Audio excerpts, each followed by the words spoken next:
Dizem por aí que marinheiro, quando não está no mar, está no bar. E foi assim que a minha vida começou, no Ritz, em 1982. Eu era barman do Ritz, e comecei a competir quando eu comprei meu primeiro catamarã, um Hobcat 16, e durante 10 anos seguidos eu competi. Mas a minha vida na noite continuou. Em 85, com 2 amigos, eu abri o Singapore Sling, 87 o Aeroanta, e 89 o Olivia. Eu devo ter alguns clientes aqui que eu já vi. Minha vida como competidor foi muito bem, e depois de 10 anos eu não sabia muito bem para que lado eu ia, e numa conversa despretensiosa com o Marcos Susbacher, um amigo meu, nós decidimos fazer uma viagem de Miami para Ilhabela, e aí iniciou uma série de viagens que resultaram em mais de 60 mil quilômetros em barcos sem cabine. A primeira viagem, que foi a Entre Trópicos, justamente por ser a primeira e a gente não ter muita experiência, foi escolhido um trajeto um pouco mais seguro, pelo fato da gente velejar por águas quentes. Nós saímos de Miami, velejamos o Caribe, de praia em praia, atravessamos toda a Amazônia pela Venezuela até chegar em Belém e descemos a costa brasileira. E por causa do barco ser tão pequenininho, tão desprovido de conforto, a gente apelidou os barcos de jangadas high-techs. Não tinha muito lugar para levar nosso equipamento, a carga. Normalmente, quem viaja num barco cabinado pelo mundo tem todos os recursos. Os nossos barcos eram muito pequenininhos, então todos os dias a gente tinha que parar em alguma praia, alguma ilha para dormir. Essa viagem durou 289 dias, e quando eu cheguei em Ilhabela eu tive um choque em pensar que eu passei 10 meses em cima de um barco tão simples, ter sido um ano tão feliz, e a minha mala pessoal tinham 3 bermudas, 3 camisetas e uma sandália havaiana. Foi um ano com tão pouca coisa que eu vivi tão bem.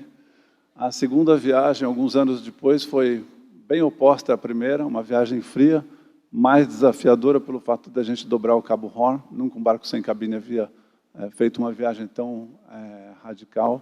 O sul da América do Sul é um lugar onde tem muito vento, muita tempestade. Aqui as dormidas, os acampamentos eram mais difíceis, porque as praias eram de pedras e nem sempre a gente encontrava praia. Essa viagem durou 170 dias, e quando nós chegamos no Rio de Janeiro, depois de terminada a viagem, eu pensei, bom, onde mais nós somos capazes de ir? E veio a ideia de atravessar o Drake, porque um amigo havia brincado conosco, que havia dito que nós já havíamos subido o Everest de sandália havaiana. E a travessia do Drake era um salto muito grande em logística e segurança pelo fato de a gente atravessar o pior mar do mundo com esse barco. Nessa viagem, nós não tínhamos 2 barcos, e sim um barco de apoio. Foram 2 meses, a logística foi uma logística muito sofisticada, e eu considero, das 7 viagens, a viagem mais perfeita em termos de logística. No ano seguinte, nós fizemos Miami e Nova York, numa competição, e em 2005 veio a Rota Boreal, uma viagem igualmente fria, também num barco de 20 pés, aberto, e durante 90 dias nós exploramos a costa do Canadá até a Groenlândia. Passado essas 5 viagens, de norte a sul, onde a gente conectou a Antártica à Groenlândia, veio a ideia de fazer uma viagem oceânica verdadeiramente, atravessar o maior oceano do planeta, o Pacífico. Só que, nesse momento, a viagem mudou completamente, porque nós íamos passar semanas em cima do nosso catamarã, sem ter onde parar. A primeira escala foi Ilha de Páscoa, que foram 18 dias depois. Era um aprendizado novo, vinha o questionamento, como que nós íamos dormir, como a gente ia se alimentar. E foi um aprendizado. Essa viagem foi a mais longa de todas em termos de distância, não de tempo. Foi a viagem que mais quebras houve, pelo fato até do barco não ser exatamente o barco mais apropriado para isso. Em 2013, a mais recente das viagens, junto com o Igor, meu companheiro, um francês, nós saímos de Cape Town e atravessamos o Atlântico. A diferença dessa viagem em relação a todas as outras é que essa viagem nós não tínhamos escalas. No dia que a gente saiu de Cape Town, a gente sabia que a gente ia ter que pisar o pé numa praia do Brasil, e a gente esperava que fosse Ilhabela. E assim foi. Essa é uma foto que mostra bastante o que a realidade de da vida de um velejador em mar aberto foi uma tempestade que a gente pegou na costa dos Esqueletos, na África. E teve dias monótonos, tivemos dias de calmaria, e o assunto no barco muitas vezes termina, né, e a gente não tem muito o que falar. Teve um dia que o Igor falou para mim assim: puxa, Betão, está friozinho. Eu falei: tá mesmo, e o assunto daquele dia foi isso. E depois de 37 dias nós chegamos em Ilhabela, e tanto a viagem do Pacífico como a travessia do Atlântico, o que ficou marcado para o Igor e para mim não foi propriamente só o feito náutico, mas foi chegar mais amigo do que nós saímos, e isso é uma conquista muito grande, porque a gente sabe que as relações humanas são o maior desafio. De todas as viagens que eu fiz, eu separei uma história para contar para vocês hoje aqui, que tem a ver com conexões, que aconteceu na primeira viagem, quando nós saímos pela floresta amazônica, porque vocês estão vendo no mapa que a gente entra pelo rio Orinoco. Nós, nessa viagem, transformamos os barcos para entrar numa expedição na floresta. Um barco continuou com o mesmo formato, mas com motor de popa, porque não tem como velejar dentro do rio.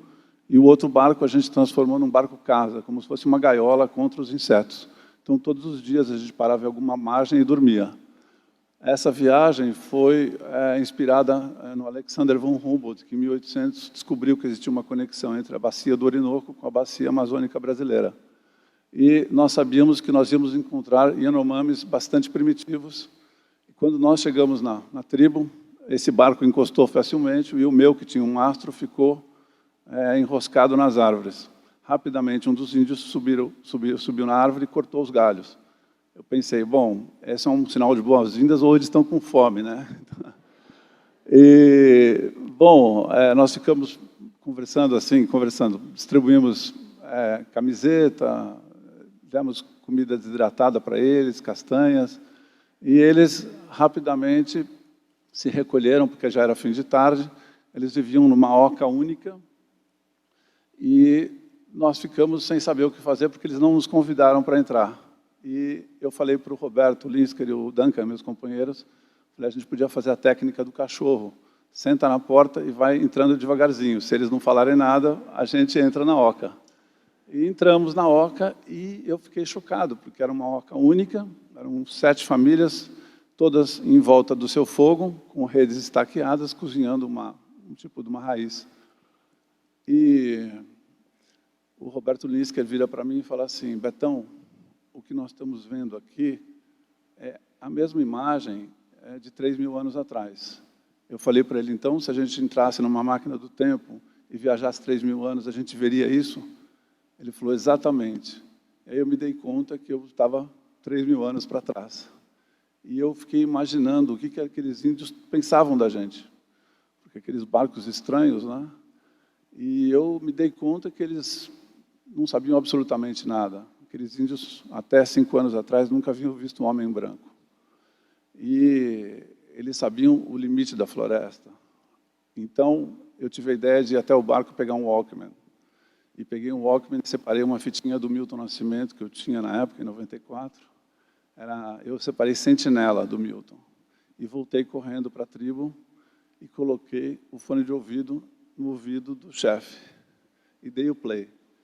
A cara que o índio fez foi incrível. E ele ficou olhando aquilo, leva para aquela caixinha, e aquele senso de coletividade dos índios. Ele tirou o fone, deu para o pajé deu para a mulher do índio, e deu para as crianças. Aí elas levaram para outro núcleo de família, e foi assim, pulando de núcleo em núcleo. Achei que nunca mais o Walkman voltaria. Mas 2 crianças voltaram, nós estávamos sentados no chão, e nos devolveram o Walkman, e cantaram um pequeno cântico, e uma música bem curtinha. Espontaneamente, nós, emocionados, aplaudimos as 2 crianças. O Roberto Linsker falou para mim: canta, Betão. Eu falei: não, eu sou muito desafinado, canta você. E aí, o Roberto foi lá no meio, cantou uma música em espanhol, e, para nossa surpresa, os índios aplaudiram. Então, acho que nós ensinamos, pelo menos, aquela tribo a aplaudir. E aí, eu tomei coragem, aí vieram outras 2 crianças, cantaram outro cântico. Aí eu tomei coragem e fui cantar. Eu sabia que aquele seria o único lugar do mundo que eu seria aplaudido, cantando Toninho Horta, Beijo Partido, uma música dificílima. E, novamente, vieram duas crianças, cantaram outro cântico, e no final o Duncan, o sul-africano, que é meu companheiro também de muitas viagens, levantou-se no meio e ensinou para a gente um back vocal em africano, e nós cantamos uma música tribal. E essa foi a mais aplaudida de todas, e naquela noite a gente conectou a África com a floresta amazônica. O Roberto Linsker se voltou para mim e falou: Betão, vamos para a barraca, para o barco, porque índio dorme cedo. E nós nos recolhemos, e eu deitei no meu saco de dormir, e fiquei pensando sobre o que havia acontecido.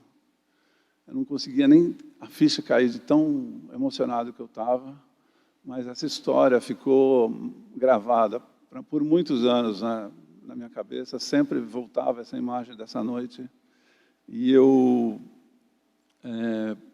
mesmo sem saber falar Yanomami, eles sem falar português ou espanhol, porque esses Yanomami estavam na Venezuela, me dei conta que nós comunicamos pela música. A música é uma linguagem universal. E muitas vezes a gente fala o mesmo idioma, mas não fala a mesma linguagem, e a gente não consegue se comunicar. E naquele dia eu me dei conta que a comunicação, quando é desprovida de amor e amorosidade, é como uma viagem que começa e não termina nunca. E eu parti muitas vezes, amo partir, porque eu amo chegar. Muito obrigado.